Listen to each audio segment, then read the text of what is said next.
Hello there, and welcome to another of Andre's Artist Profiles.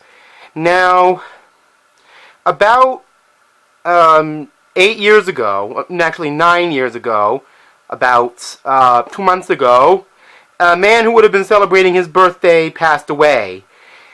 And this was one of the men who was responsible, right along with James Brown's innovations, of bringing Memphis soul into the funk era officially. And that was the wicked Wilson Pickett. Now, unfortunately, he's not here to celebrate a birthday. But fortunately, Atlantic Records has been very good about reissuing his iconic catalog. Now, it may seem like I have a limited amount of Wilson Pickett albums at my disposal, but actually I have 6. This is Wilson Pickett's original album series. I love this series. Makes a lot of iconic albums available very easily. This is from 2010, this particular one. Let me take each album individually here, if I may. Here is the first album, In the Midnight Hour, from 1966. What more do I need to say about In the Midnight Hour?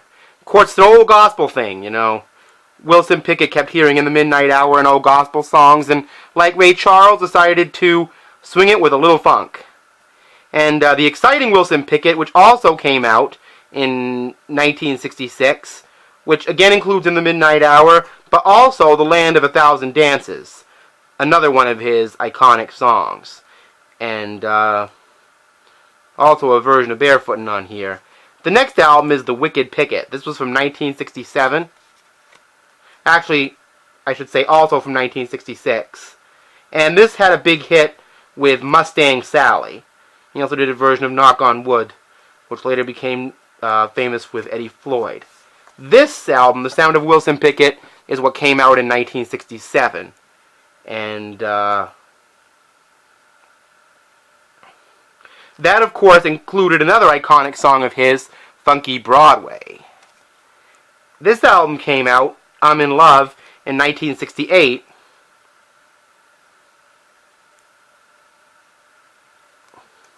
Wilson Pickett still in a role here.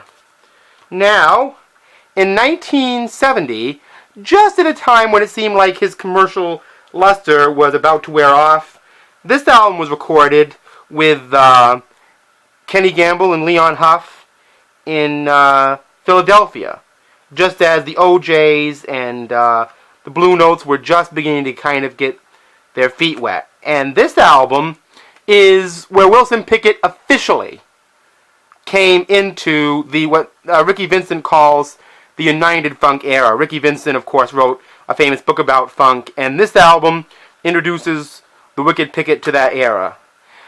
Most people know Wilson Pickett as a great soul hitmaker from the Memphis Atlantic soul sound. But the fact is, he is as much an innovator in funk, from his perspective, as James Brown or Rufus Thomas. I mean, Stax was known for bringing the funk, and Wilson Pickett never, ever ceased to bring it till the day he died. So here's a dedication to his surviving family and all of his admirers out there. And, you know, fellow musicians, keep the funk coming, you know. Keep it soulful. Wilson Pickett always did. This is Andre saying, see you next time.